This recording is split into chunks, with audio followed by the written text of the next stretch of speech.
네, 여러분 안녕하세요. 보았습니다. 오늘은 FE 생산성 꿀팁 시리즈죠. 안드로이드 폰을 맥북에 연결하는 방법에 대해서 알려드리려고 합니다. 원리를 아시면 맥북뿐만 아니라 윈도우즈 컴퓨터로도 연결 가능한데요. 왜 안드로이드 폰을 내 컴퓨터에 연결해야 될까요? 프론트엔드 엔지니어 분들은 웹뷰 개발 자주 하시게 되는데요. 그때 저는 웹뷰가 안드로이드에서 동작할 때는 물리 백버튼 같은 키가 있어서 이런 걸 테스트하는 게 조금 번거롭더라고요. 왜냐하면 실제 기기에 가서 동작을 확인해 보고 다시 컴퓨터로 돌아와서 수정하고 이런 컴퓨터와 실기기를 왔다 갔다 하는 과정이요. 좀 번거롭게 느껴져서 실제 컴퓨터에서 이 실제 기기를 컴퓨터에서도 같이 조작할 수 있으면 그 과정이 웹뷰 개발 과정에서의 테스트가 수월하겠다 생각했어요. 그래서 내 컴퓨터에 안드로이드 폰을 직접 연결하는 방법을 오늘 여러분들께 알려드리려고 합니다. 생각보다 되게 간단해서요. 가장 먼저는 여러분 홈브루는 대부분 설치되어 있으실 거라고 생각하고요. 이 홈브루가 설치되어 있으신 분들은 부르라는 CLI를 통해서 인스톨을 하셔야 되는데요. SCRCPY라는 이 프로그램을 인스톨 하셔야 돼요. 그렇게 되면 저는 이미 설치를 해 두었기 때문에 금방 끝나는데요. 이게 끝나고 나면 한 가지 더 인스톨하라고 안내를 해줘요. 이런 식으로 브루 인스톨하고 캐스크 옵션 주고 안드로이드 플랫폼 툴즈라는 브루 인스톨 이렇게 캐스크 옵션 주고 요걸 설치를 하나 더 해야 돼요. 여기까지가 맥북에서 가장 먼저 준비해야 되는 부분인데요. 이 설치가 꽤 시간이 걸려요. 그래서 우리가 할 일은 여러분은 인스톨이 되어 있지 않아서 연결이 안 되어 있겠지만 저는 연결되어 있어서 안드로이드 폰에서 해야 될 동작을 좀 보여드릴게요. 먼저 세팅즈로 가셔서요. 제일 먼저 빌드 넘버를 찾으셔야 돼요. 한국말로는 좀 다를 수 있는데요. 어쨌든 빌드 번호겠죠. 이 빌드 번호를 찾으셔서 보시면 여기 빌드 번호가 있죠. 이 빌드 번호를요. 7번 이렇게 연속해서 터치를 하게 되면 저는 이미 디벨로퍼 모드가 켜져 있어서 이런 안내가 나오는데요. 보시는 것처럼 디벨로퍼 모드가 켜졌습니다.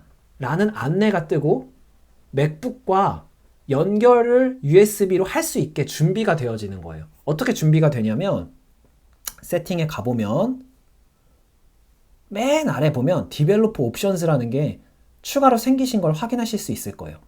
이 디벨로퍼 옵션스는 아까 전에 디벨로퍼 모드를 켜지 않으면 없어요. 그런데 디벨로퍼 모드를 켜면 보여요. 그렇게 해서 들어가서 보시면 USB 디버깅이라는 게 처음에는 꺼져 있을 수 있어요. 이거를 토글로 이렇게 활성화 시키시면 켜져요. 켜진 다음에 보시는 것처럼요. 여기 USB 디버깅이요. 이걸 켠 다음에 USB 이 선으로 안드로이드 폰과 맥북을 연결을 하시게 되면 언로우 안내가 떠요. 그건 이제 접근을 허락한다는 거예요. 이 맥북에서 안드로이드 폰으로의 접근을 허락한다. 허락을 하게 되면 연결이 되고 나서요.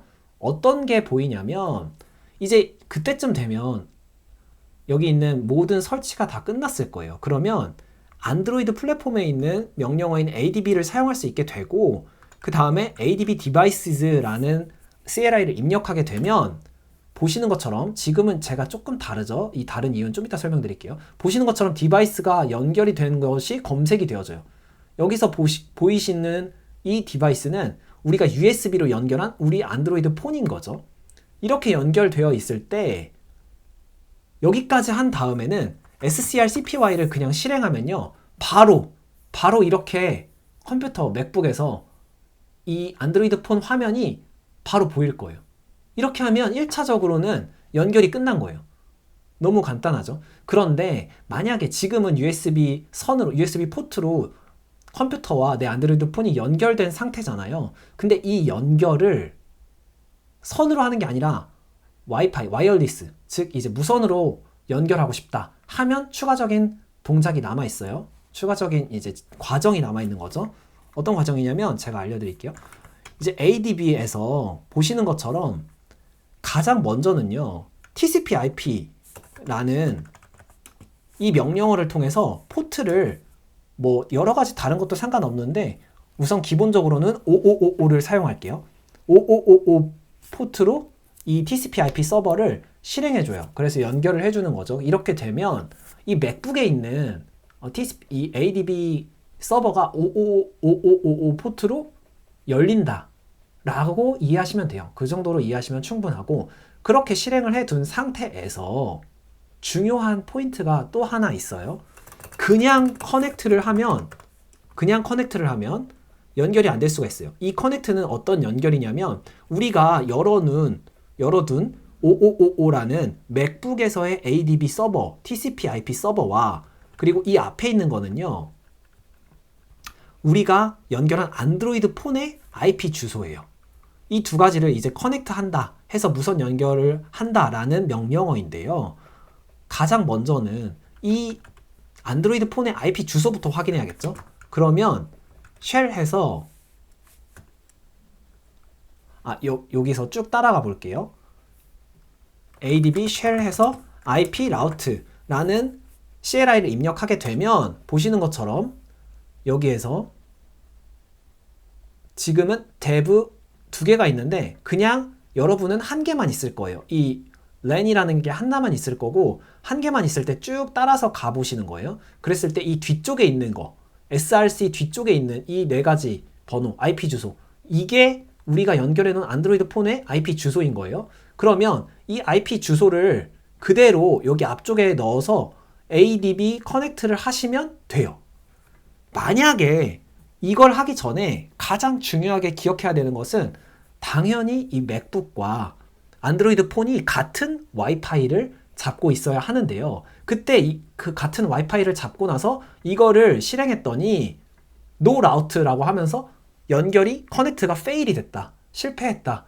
그런 경우에는 저도 그랬거든요. 그런 경우에는 보시는 것처럼 핫스팟을 켜주셔야 돼요. 핫스팟을 켜주시고요. 여기 있는 안드로이드 폰에서 핫스팟을 켜주시고요. 패스워드는 뭐 제가 다 공개했는데 이거 뭐 수정하면 되니까요. 이렇게 하신 다음에 중요한 거는 이 핫스팟으로 맥북에서 연결을 하셔야 돼요. 핫스팟으로 맥북에서 연결을 하셔야 되고요. 그 다음에 그러면 완전히 같은 게 잡힌 거예요. 와이파이가. 이거는 왜 이 과정을 거쳐야 하냐면, 만에 하나 집에 있는 와이파이 공유기가 클라이언트끼리의 연결, 이 통신 연결을 막아놨을 수 있어요. 그러면 핸드폰 자체가 공유기가 되도록 만들면 이 클라이언트 연결이 막힌 게 해결이 돼요. 그래서 커넥트가 실패할 경우가 있는데요. 그것을 어떻게 해결하냐면, 말씀드린 것처럼 이 모바일 폰에서 핫스팟을 켜서 모바일 폰 핫스팟으로 맥북에서 이렇게 연결하면 이 모바일 폰 자체가, 핸드폰 자체가 핫스팟 공유기가 되는 것이기 때문에 이 커넥트가 실패할 일이 없어요. 반드시 성공하게 되는 거죠. 그렇게 해서 이 IP 주소는 제가 여기 말씀드렸던 ADB shell IP 라우트로 뒤쪽에 있는 이 숫자라고 말씀드렸죠. 여러분은 SW 랜이 없을 거예요. 이 랜만 있을 거예요. 이 랜의 이제 뒤쪽에 있는 IP 주소가 여러분 안드로이드 폰의 IP 주소인 거예요. 그렇게 확인하실 수 있고, 뭐 연결하시면 이제 SCR CPY라고 하면 저처럼 보시는 것처럼 무선 연결이 되는 거죠. 전 지금 이제 USB 포트가 없어요. 그 상태에서 연결이 된 거예요. 네. 여기까지 너무 간단하죠? 그래서 여러분 안드로이드로 웹뷰 동작 확인하실 때 컴퓨터에서 쉽게 확인하실 수 있도록 도와드렸어요. 여러분 항상 함께 공부해 주셔서 감사합니다. 그럼 안녕.